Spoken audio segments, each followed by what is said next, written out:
So all right guys, we have two air handlers up here that we're looking at possibly replacing. This one that's the furthest away that has a smaller access hole is the one that we're going to be mainly focusing on. It's got the major issue.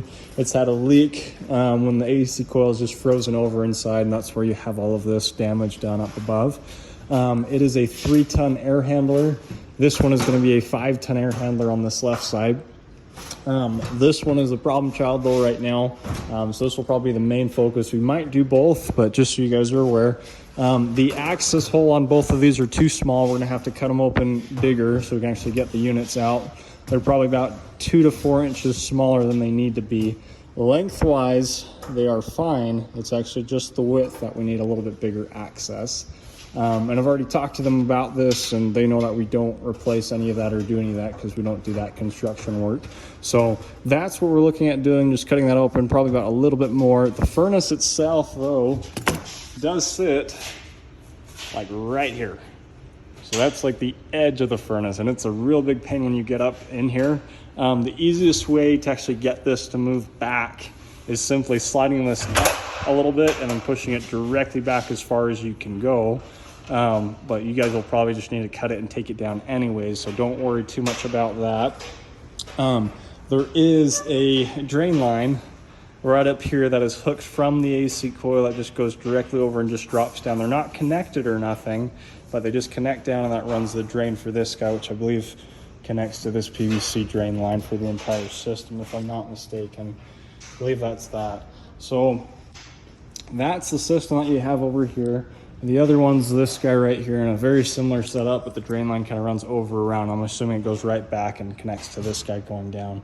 But that's kind of everything you guys have to kind of work with and look at. The units are rather good sized units, and it's really tight and cramped up in here, especially on this one. Easiest access is going to be using this guy, which he can provide for us, and then getting up on here.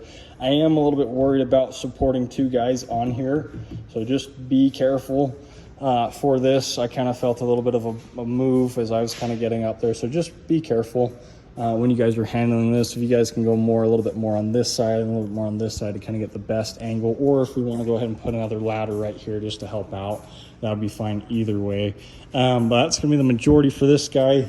You'll have an access accessible for this system if we do this one as well, but basically same exact stuff. This one's a lot easier. It comes out just a little bit further, just probably about 2 to 3 inches this way, but you just push it up, over, and push it back just like this one. This one's a lot easier to access though, and that will be the main that we're looking at here. There is another thermostat inside that I'll actually show you guys as well, that we're looking to replace, and we're keeping the other one, and I'll show you guys that. Okay, it's right behind you, Chad. But okay.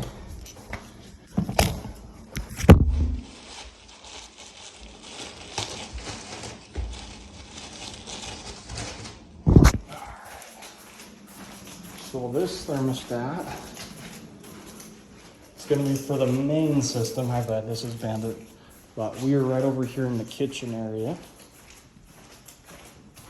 This one does not have an auxiliary or emergency heat, so this is going to be the system that we want to change out, this thermostat, with a similar digital programmable one to the one that they have in their other access, which I'll show you guys that as well. I'm blanking on the name for it, but I'll just show you guys real briefly.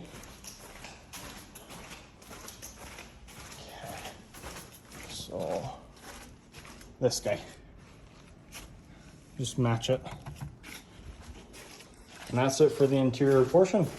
I'll go ahead and show you guys the outside in just a minute.